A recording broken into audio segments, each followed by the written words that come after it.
Hello everyone, Radhe Krishna, जय जय श्री कृष्णा। आज का हमारा जो क्राफ्ट है वो है लड्डू गोपाल जी की वूलन टोपी बनाने का। तो चलिए स्टार्ट करते हैं आज का वीडियो।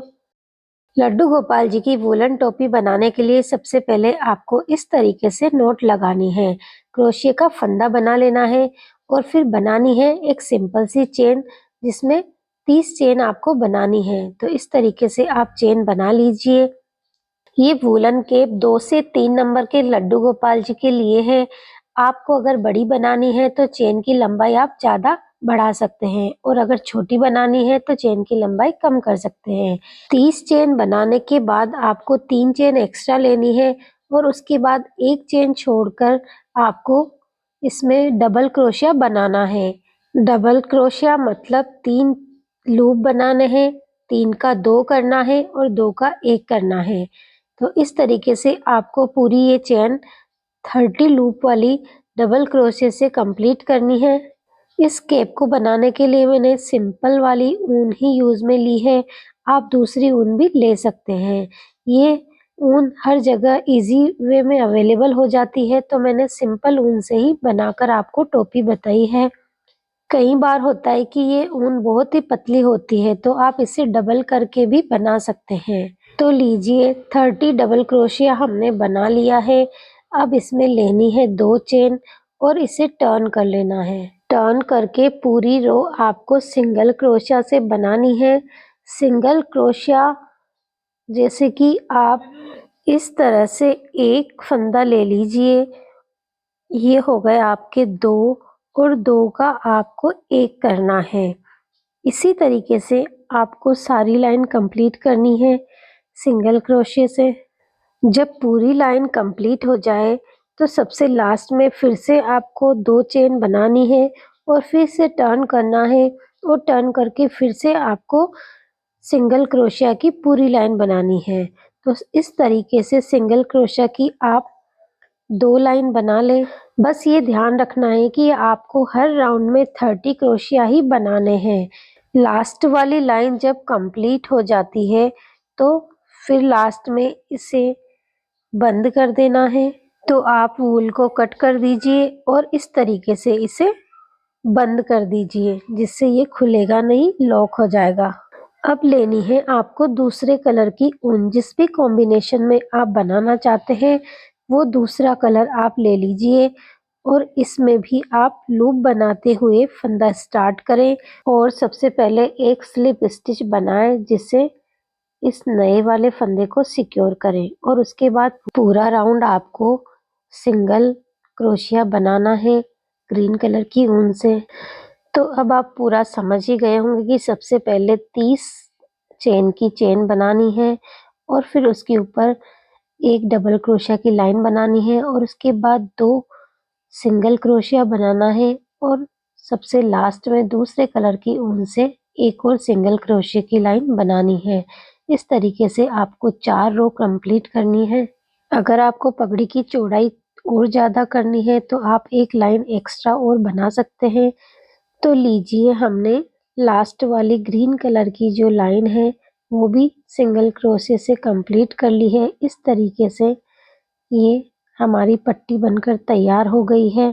अब इसे भी क्लोज कर देना है कट करके वूल को, और उसी तरीके से जैसे रेड वाले वूल को क्लोज किया था उसी तरीके से इसे भी क्लोज कर देना है। अब देखिए ये पट्टी बनकर तैयार हुई है।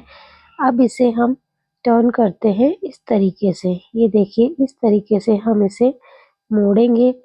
ये जितना हमारे लड्डू गोपाल जी का सिर का साइज है उतना रखेंगे, और बाकी ऊपर एक्स्ट्रा को मोड़कर सिलाई कर देनी है। इस तरीके से आप इसे सिल दें, जिससे जो लड्डू गोपाल जी की पगड़ी है वो तैयार हो जाएगी।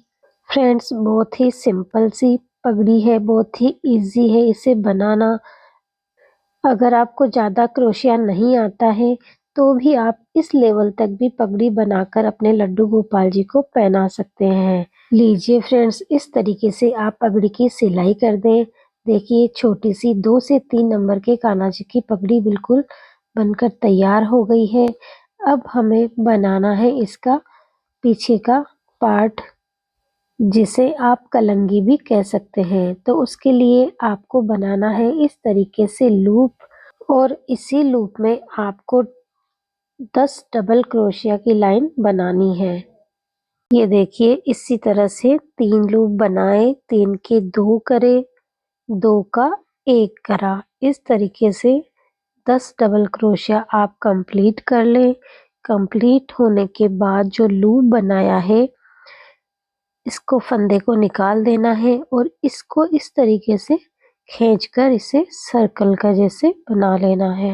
अब लेनी है दूसरे कलर की ऊन, उसको इस तरीके से गांठ लगाकर आप यहीं पर अटैच कर दें।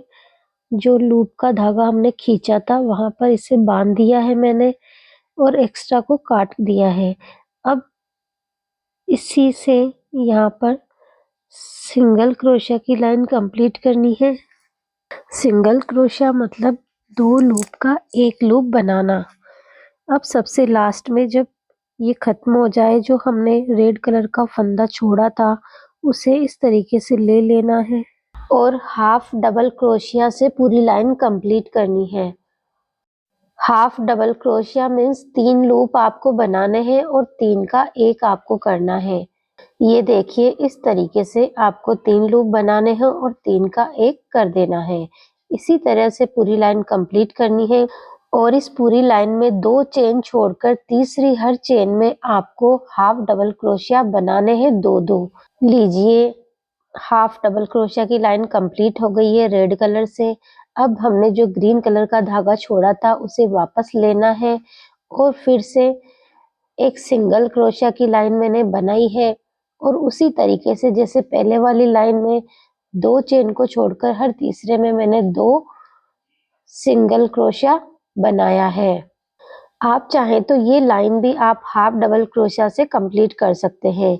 इसे कंप्लीट होने के बाद वापस से आपको रेड कलर का धागा लेना है और यहाँ पर एक स्लिप स्टिच लगा देनी है और 2 चेन लेनी है।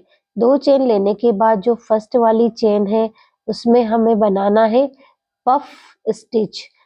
तो पफ स्टिच बनाने के लिए जैसे हम डबल क्रोशिया बनाते हैं उस तरीके से 3 लूप बनाने हैं, पर इन्हें थोड़ा लंबा करना है और फिर 2 का 1 करना है और 2 फंदे रख लेने हैं। फिर इसी तरीके से वापस से 3 लूप बनाने हैं, फिर 2 का 1 करना है। ये देखिए आप फिर से देख लीजिए स्लो स्पीड में। ये देखिए इस तरीके से आपको लूप बनाना है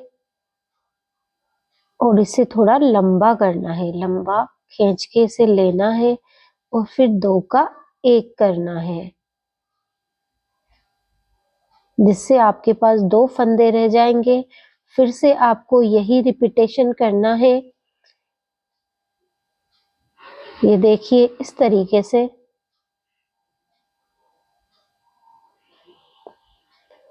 फिर से 2 का 1 करना है, फिर आपके पास 3 फंदे रह जाएंगे। अब आप फिर से 3 का 2 करें और 2 का 1 करें। इस तरीके से आपका पफ स्टिच बनकर तैयार हो जाएगा। तो मैंने एक चेन में इस तरीके से 4 पफ स्टिच के रिपीटेशन करे हैं और इस तरीके से लूप तैयार कर लिया है। अब यही रिपीटेशन आपको पूरी लाइन में करने हैं, पर अगला रिपीटेशन करने से पहले आपको 2 चेन छोड़नी है। 2 चेन छोड़कर तीसरी चेन में आपको पफ स्टिच बनाना है। ये देखिए इस तरीके से मैंने पूरा राउंड कंप्लीट कर लिया है पफ स्टिच का और लास्ट वाला पफ स्टिच भी मैंने बना लिया है। अब जो हमने ग्रीन कलर का धागा छोड़ा था उसे वापस यहाँ से लेना है। आप फंदे को खींचकर टाइट कर लें और इस तरीके से वापस से ग्रीन कलर का धागा स्टार्ट कर लें। एक सिंपल चेन बना लें और फिर इसे टर्न करते हुए वापस से सिंगल क्रोशिया आपको बनाना है। अब 3 चेन बनानी है और पफ स्टिच के सेंटर में हमें एक सिंगल क्रोशिया बनाना है। तो इस तरीके से 1 2 3 चेन बना ली और जहाँ पे हमने पफ स्टिच बनाया है उसका सेंटर देखकर वो उस चेन में आपको एक सिंगल क्रोशिया बनाना है। देखिए इस तरीके से और फिर से आपको 3 चेन बनानी है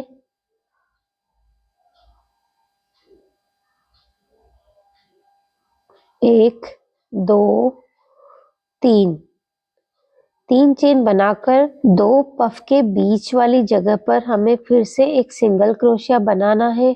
अब फिर से 3 चेन बनानी है और उसी तरीके से पफ के बीच में एक सिंगल क्रोशिया बनाना है और फिर 3 चेन बनानी है और फिर 2 पफ के बीच में सिंगल क्रोशिया बनाना है।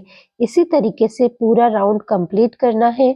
ये हमारी कलंगी का सबसे लास्ट का राउंड है। इसे कंप्लीट करने के बाद सबसे लास्ट में स्लिप स्टिच लगाते हुए फंदे को बंद कर देना है। ये देखिए, इस तरीके से आप यहाँ पर सिंगल क्रोशिया बना लें और लास्ट में स्लिप स्टिच लगाते हुए इसे बंद कर दें और एक्स्ट्रा ऊन को कट कर दीजिए। ये देखिए फ्रेंड्स, हमारे कान्हा जी की पगड़ी की कलंगी तैयार हो चुकी है। इस तरीके से ये फाइनल लुक देगी। इसे अटैच करना है जो पगड़ी हमने बनाई है उसके पीछे।